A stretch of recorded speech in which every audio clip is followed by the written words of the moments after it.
ಎಷ್ಟೋ ಜನ ನೋಡಿದ್ದೀರಾ ನೀವು, ತುಂಬಾ ಪ್ರೀತಿ ಮಾಡ್ತೀನಿ ಅಂತ ಹೇಳ್ತಿರ್ತಾರೆ. ಬೆಟ್ಟದಷ್ಟು ಪ್ರೀತಿ ಮಾಡ್ತಾ ಇದ್ದೀನಿ, ಅಷ್ಟು ಪ್ರೀತಿ ಮಾಡ್ತಿದ್ದೀನಿ ಅಂತೇಳಿ. ಆದ್ರೆ ನಿಜವಾಗ್ಲೂ ಪ್ರೀತಿ ಮಾಡ್ತಾ ಇರಲ್ಲ. ಬಟ್ ಜಸ್ಟ್ ಮಾತಿನ ಮುಖಾಂತರ ಇರುತ್ತೆ. ನಿಜವಾಗ್ಲೂ ಪ್ರೀತಿ ಮಾಡುವಂತ ವ್ಯಕ್ತಿಗಳು ಅವರು ಹೇಗೆ ನಡ್ಕೊಳ್ತಾರೆ ಅಥವಾ ಯಾವೆಲ್ಲ ಕ್ವಾಲಿಟೀಸ್ ಇರಬೇಕಾಗತ್ತೆ, ಅದಕ್ಕೆ ನಾವು ನಿಜವಾಗ್ಲೂ ಪ್ರೀತಿ ಅಂತ ನಾವು ಹೇಳಕ್ ಸಾಧ್ಯ. ಸೊ ಇವತ್ತಿನ ವಿಡಿಯೋದಲ್ಲಿ ನಾನು ನಿಮಗೆ 5 ಟಿಪ್ಸ್ನ ಶೇರ್ ಮಾಡ್ತೀನಿ. ನಿಜವಾಗ್ಲೂ ಪ್ರೀತಿ ಮಾಡೋ ಹಾಗಿದ್ರೆ ನಿಮ್ಮ ಸಂಗಾತಿಯೊಟ್ಟಿಗೆ ಸೊ ಹೇಗಿರ್ಬೇಕು ನೀವು, ಯಾವ ಥರ ಕ್ವಾಲಿಟಿ ಇದೆ ಅವರೊಟ್ಟಿಗೆ ಹೇಗೆ ನಡ್ಕೊಳ್ಬೇಕು ಅನ್ನೋದು ಮುಖ್ಯ ಆಗುತ್ತೆ. ಅದಕ್ಕಿಂತ ಮುಂಚೆ ಸಬ್ಸ್ಕ್ರೈಬ್ ಮಾಡ್ಕೊಳ್ಳಿ ಆ್ಯಂಡ್ ಕೌನ್ಸಿಲಿಂಗ್ ಬೇಕು ಅಂದರೆ ಸ್ಕ್ರೀನ್ ಮೇಲೆ ನಂಬರ್ ಆಗಿರ್ತೀನಿ, ಸೊ ಕಾಂಟ್ಯಾಕ್ಟ್ ಮಾಡಿ. ಫಸ್ಟ್ ಪಾಯಿಂಟ್ ಏನಂತ ಹೇಳಿದ್ರೆ, ಭಾವನೆಗಳಿಗೆ ಬೆಲೆ ಕೊಡೋದನ್ನು ಕಲಿಬೇಕಾಗತ್ತೆ. ಯಾರೋ ಪರ್ಟಿಕ್ಯುಲರ್ ಒಬ್ಬರು ಪರನ ಮಾತಾಡ್ತಿಲ್ಲ, ಇಬ್ರು ಇದ್ದೀರಂದ್ಮೇಲೆ ಇಬ್ರು ಭಾವನೆಗಳಿಗೂ ಬೆಲೆ ಕೊಡಬೇಕು. ಯಾರೋ ಒಬ್ಬರು ಜೊತೆಗಿರೋರಿಗೆ ತುಂಬ ಬೇಜಾರು ಅನ್ನಿಸ್ತಾ ಇದ್ರೆ, ತುಂಬ ದುಃಖದಲ್ಲಿದ್ದೀವಿ ಅಂತ ಅನ್ನಿಸ್ತಾ ಇದೆ, ಒಬ್ಬಂಟಿ ಫೀಲ್ ಕಾಡ್ತಾ ಇದ್ರೆ, ಆ ಭಾವನೆಗಳಿಗೆ ಕನೆಕ್ಟ್ ಆಗಿ ಯಾಕೆ ದುಃಖ ಬಂತು, ಯಾಕೆ ಒಬ್ಬಂಟಿ ಫೀಲ್ ಆಗ್ತಿದೆ ಅವ್ರಿಗೆ, ಬೇಜಾರಾದಾಗ ಆ ಬೇಜಾರ ಕಾರಣ ಏನು, ನಾನು ಇದ್ದೀನಿ ಅನ್ನೋ ಮಾತು ಕೊಡೋದಾಗಿರ್ಬೋದು. ಓಕೆ, ಆ ಬೇಜಾರು ಹೋಗಿಸ್ಬೇಕು ಅವ್ರಿಗೆ. ಸಂಬಂಧ ಅಂದಮೇಲೆ ಇಬ್ರು ತಾನೇ ಇರೋವಂಥದ್ದು. ಇಲ್ಲಾಂದ್ರೆ ಒಬ್ರು ಇದ್ದಿದ್ರೆ ಅದು ಸಂಬಂಧ ಅಂತ ಹೇಳಲಿಕ್ಕೆ ಆಗತ್ತಾ? ಇಲ್ಲ ತಾನೆ. ಜೊತೆಗೆ ಇಬ್ರು ಇದ್ದೀರಂದ್ಮೇಲೆ ಅವ್ರಿಗೆ ಏನೇ ಬೇಜಾರಾಗ್ಲಿ ನಂಗೆ ಸಂಬಂಧನೇ ಇಲ್ಲ ಅಂತ ಅಂದ್ಬಿಟ್ರೆ, ಅಂಡ್ ಜೊತೆಗಿದ್ದೂ ಕೂಡ ಜೊತೆಗೆ ಇಲ್ಲ ಅನ್ನೋ ಫೀಲಲ್ಲಿ ಇರಬಾರ್ದು. ಆ್ಯಕ್ಚುಲಿ ಜೊತೆಗಿದ್ದಾರೆ ಅಂತ ಹೇಳಿದ್ರೆ ಜೊತೆಗಿರೋರ್ ಥರ ಇರ್ಬೇಕು. ಎಷ್ಟೋ ಜನ ಜೊತೆಗಿರ್ತಾರೆ ಹೆಸರಿಗೆ ಅಷ್ಟೇನೆ. ಅವ್ರಿಗೆ ಬೇಜಾರಾದ್ರೂ ಕೇಳಲ್ಲ, ದುಃಖ ಬಂದರೂ ಕೇಳಲ್ಲ, ಅಳ್ತಿರ್ತಾರೆ ಕೇಳಲ್ಲ, ಊಟ ಮಾಡಿದಾಗ ಕೇಳಲ್ಲ. ಮತ್ತೇನಕ್ಕೆ ಸಂಬಂಧ? ಮತ್ತೇನಕ್ಕೆ ಆ ರಿಲೇಶನ್ಶಿಪ್ಪಲ್ಲಿ ತುಂಬ ಪ್ರೀತಿ ಮಾಡ್ತೀನಿ ಅಂತ ಹೇಳೋದು? ಮತ್ತು ಭಾವನೆಗಳಿಗೆ ಕನೆಕ್ಟ್ ಆಗಿಲ್ಲ ಅಂತ ಹೇಳಿದ್ರೆ ನೀವು ಇದ್ದು ಇಲ್ದಂಗೆ ಆಗ್ಬಿಡ್ತೀರಲ್ಲ. ಸಂಬಂಧ ಅಂದಮೇಲೆ ಇಬ್ರು ವ್ಯಕ್ತಿಗಳು, ಎರಡು ಮನಸ್ಸುಗಳು ಸೇರಿಡತ್ತಂದ್ಮೇಲೆ ಅದು ನೆನಪಲ್ಲಿ ಇಟ್ಕೊಬೇಕು. ಇಷ್ಟನು ಅವ್ರು ಬೇಜಾರಿದ್ದಾಗ ಮಾತಾಡಿ, ಯಾಕೆ ಬೇಜಾರು ತಿಳ್ಕೊಳ್ಳಿ, ಆ ಬೇಜಾರಿಗೆ ಕಾರಣ ಏನು ಹುಡುಕಿ ಅವರಿಗೆ ಅದರಿಂದ ಆಚೆ ಬರೋಕ್ಕೆ ಹೆಲ್ಪ್ ಮಾಡಿ, ಒಬ್ಬಂಟಿದಿಂದ ಆಚೆ ಬರೋಕ್ಕೆ ಹೆಲ್ಪ್ ಮಾಡಿ.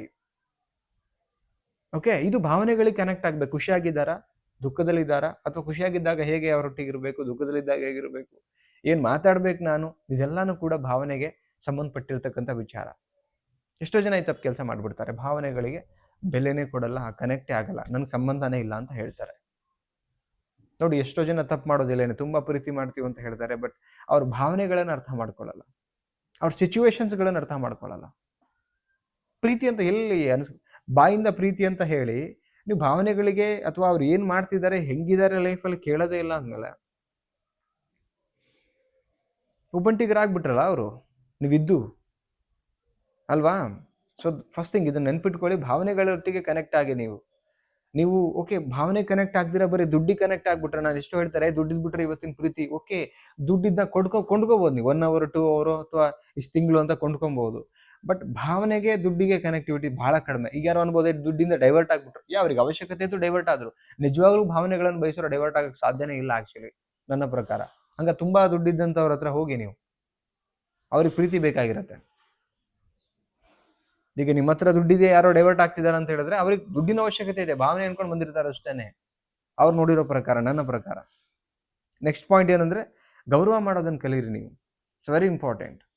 ಸಿಚುವೇಶನ್ ಬಂದಾಗ ಕೋಪ ಬರುತ್ತೆ, ಜಗಳಗಳು ಮಾಡ್ತೀವಿ ಎಲ್ಲ, ಓಕೆ, ಬಟ್ ನ್ಯಾಚುರಲಿ ನಾರ್ಮಲ್ ಇದ್ದಾಗ ಗೌರವ ಮಾಡೋದನ್ನ ಕಲೀರಿ. ಗೌರವ ಕೊಟ್ಟಾಗ ತಾನೆ ಅವ್ರ ನಿಮ್ಮ ಮನಸ್ಸಲ್ಲಿ ಏನು, ನೀವು ಅವ್ರನ್ನ ಯಾವ ಲೆವೆಲಲ್ಲಿ ಸ್ಥಾನ ಕೊಟ್ಟಿದ್ದೀರಂತ ಗೊತ್ತಾಗತ್ತೆ. ಗೌರವನ ಕೊಟ್ಟಿಲ್ಲ ಅಂದಮೇಲೆ ರೋಡಲ್ಲಿ ಹೋಗೋರಿಗೂ ಇವ್ರಿಗೂ ಏನು ಡಿಫ್ರೆನ್ಸ್ ಬರುತ್ತೆ? ರೋಡಲ್ಲಿ ಹೋಗೋರಿಗೂ ತುಂಬ ಚೆನ್ನಾಗಿ ಮಾತಾಡ್ತಿರ್ಬೇಕಾದ್ರೆ ಜೊತೆಗಿದ್ದವ್ರಿಗೆ ತುಂಬ ಚೆನ್ನಾಗಿ ಮಾತಾಡಿಲ್ಲ ಅಂತ ಹೇಳಿದ್ರೆ, ನೋಡಿ, ಯಾರಿಗಾರು ನಾವು ತುಂಬ ಚೆನ್ನಾಗಿ ಮಾತಾಡ್ತೀವಿ ಅಂದರೆ ಒಳಗಡೆ ಒಂದು ವ್ಯಕ್ತಿತ್ವ ಇರುತ್ತೆ, ಮನುಷ್ಯತ್ವ ಇರುತ್ತೆ, ಗೌರವದಿಂದ ಕಾಣಬೇಕು, ಅದು ಪ್ರೀತಿ ಅಂತ ಹೇಳ್ತೀವಿ. ಅದನ್ನ ಜೊತೆಗಿರೋರಿಗೆ, ಸಂಗಾತಿಗೆ ನೀವು ಪ್ರೀತಿಯಿಂದ ಕಾಣಲಿಲ್ಲ ಅಂತ ಹೇಳಿದ್ರೆ ಅವ್ರು ಹೇಗೆ ನಿಮ್ಮ ಒಟ್ಟಿಗೆ ತುಂಬ ಚೆನ್ನಾಗಿರೋಕ್ಕೆ ಸಾಧ್ಯ? ಆ್ಯಂಡ್ ಅದನ್ನ ಹೇಗೆ ನಾವು ಪ್ರೀತಿ ಅಂತ ಹೇಳೋಕೆ ಸಾಧ್ಯ? ರೈಟ್, ಗೌರವ ಕೊಡಬೇಕು. ಆ್ಯಕ್ಚುಲಿ ಕೋಪದಲ್ಲಿ ಸಹಜವಾಗಿ ಜಗಳ ಬರುತ್ತೆ, ಅದು ಬೇರೆ. ಕೋಪ ಮುಗಿದ ಮೇಲೆ ನ್ಯಾಚುರಲಿ ನಾರ್ಮಲಿ ನೋಡಿ, 20% ಜಗಳ ಇದ್ರೆ 80% ಪ್ರೀತಿಯಿಂದ ಖುಷಿಯಿಂದ ಇರಬೇಕಾಗತ್ತೆ, ಅವಾಗ ಗೌರವ ಕೊಡಬೇಕಾಗತ್ತೆ, ನನ್ನ ಪ್ರಕಾರ. ನೆಕ್ಸ್ಟ್ ಪಾಯಿಂಟ್ ಏನಂತ ಹೇಳಿದ್ರೆ, ಕಷ್ಟದ ಸಮಯದಲ್ಲಿ ನಿಲ್ಲಿ. ಅವ್ರಿಗೇನು ಕಷ್ಟ ಆಗಿದೆ, ಸಾಂತ್ವನ ಕೊಡಿ, ನಾನು ಇದ್ದೀನಿ, ಏನೂ ಆಗಲ್ಲ ಅಂತ ಧೈರ್ಯ ಕೊಡಿ. ಕಷ್ಟ ಬಂದಾಗ ಓಡೋಗ್ಬಿಡೋದು, ನಂಗೆ ಸಂಬಂಧನೇ ಇಲ್ಲ ಅಂತ ಹೇಳೋದು, ಸುಖದಲ್ಲಿದ್ದಾಗ ಚೆನ್ನಾಗಿದ್ದಾಗ ನಾನಿದ್ದೀನಿ, ನಾಟ್ ಲೈಕ್ ದ್ಯಾಟ್. ನೀವು ಪ್ರೀತಿಸಿದ್ದೀರಾ ಅಂದಮೇಲೆ ಅವ್ರು ಅನ್ಕೊಳ್ತಾರೆ, ಜಗತ್ತಲ್ಲಿ ನನಗೊಂದು ಜೀವ ಇದೆ, ಎಲ್ಲ ಸಮಯದಲ್ಲಿ ನಿಲ್ಲುತ್ತೆ ನನ್ನ ಜೊತೆಗೆ, ಕಷ್ಟ ಸುಖ ದುಃಖ ಎಲ್ಲ ಕ್ಷಣದಲ್ಲೂ ಇರುತ್ತೆ ಅನ್ನೋದು ಬಿಲೀವ್ ಮಾಡಿರ್ತಾರೆ. ಆ ಬಿಲೀವ್ನ ಬ್ರೇಕ್ ಮಾಡಿದಾಗ ಬಾಯಲ್ಲಿರೋ ಪ್ರೀತಿಗೆ ನಡ್ಕೊಳ್ಳೋದಕ್ಕೂ ಲಾಟ್ ಆಫ್ ಡಿಫ್ರೆನ್ಸ್ ಇದೆ. ಓಕೆ, ನೆಕ್ಸ್ಟ್ ಪಾಯಿಂಟ್ ಏನಂತ ಹೇಳಿದ್ರೆ, ಒಂದು ಪಾಸಿಟಿವ್ನೆಸ್ ಇರಬೇಕು ನಿಮ್ಮಲ್ಲಿ.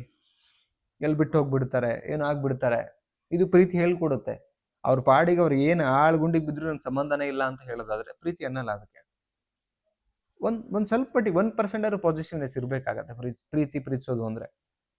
ಅದೆಷ್ಟೋ ಜನಗಳು ಇಲ್ಲ, ಸಂಬಂಧನೇ ಇಲ್ಲ, ನಾಟಕೀಯವಾಗಿ ಬದುಕಬೇಕು ನಾಟ್. ಸೊ ಏನು ಹೇಳ್ತೀನಿ ಅಂದರೆ, ನಾಟಕೀಯವಾಗಿ ಬದುಕೋದಾಗಿದ್ರೆ ಬದುಕು ಯಾಕೆ ಅಲ್ಲ, ಕೆಲವೊಂದ್ಸಲ ಅನಿವಾರ್ಯ, ಬಟ್ ಅರ್ಥ ಮಾಡ್ಕೊಬೇಕಾಗತ್ತೆ. ಅಟ್ಲೀಸ್ಟ್ 25, 30, 35, 40, 45, 50 ಕೂಡ ಕ್ರಾಸ್ ಮಾಡಿ ಆದಮೇಲೆ ಇಲ್ಲಿ ನಾವು ಇಗೋ ಇಟ್ಕೊಂಡು ಏನಾಗಬೇಕಾಗಿದೆ, ಎಷ್ಟೋ ಸಂಗಾತಿಗಳ ಮಧ್ಯೆ ಇಗೋಯಿಂದ ಬದುಕ್ತಿರ್ತಾರೆ. ಸಮಾಜಕ್ಕೋಸ್ಕರ ಹಂಗಂಗೆ ಬದುಕಬೇಡಿ.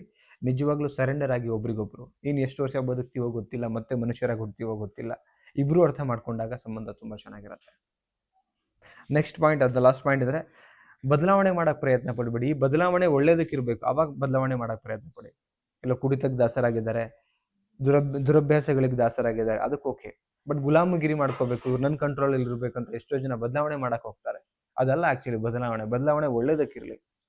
ಓಕೆ, ಈ 5 ಟಿಪ್ಸ್ ಏನು ಹೇಳ್ತಿದ್ದೀನಲ್ಲ, ಇದನ್ನು ಫಾಲೋ ಮಾಡಿದಾಗ ಪ್ರೀತಿ ಎಷ್ಟು ಅನ್ಬೋದು. 5 ಪುಸ್ತಕದ ಬದನೆಕಾಯಿ ಪ್ರೀತಿ ಅಂದರೆ ನಿನಗೇನು ಗೊತ್ತು, ಮಾತಾಡ್ತೀಯ, ಏನೋ ಅನ್ಬೋದು ನೀವು ಕಮೆಂಟ್ ಸೆಕ್ಷನಲ್ಲಿ. ಬಟ್ ನಿಜವಾಗ್ಲೂ ನಾನು ಅದೇ ಹೇಳ್ತೀನಿ,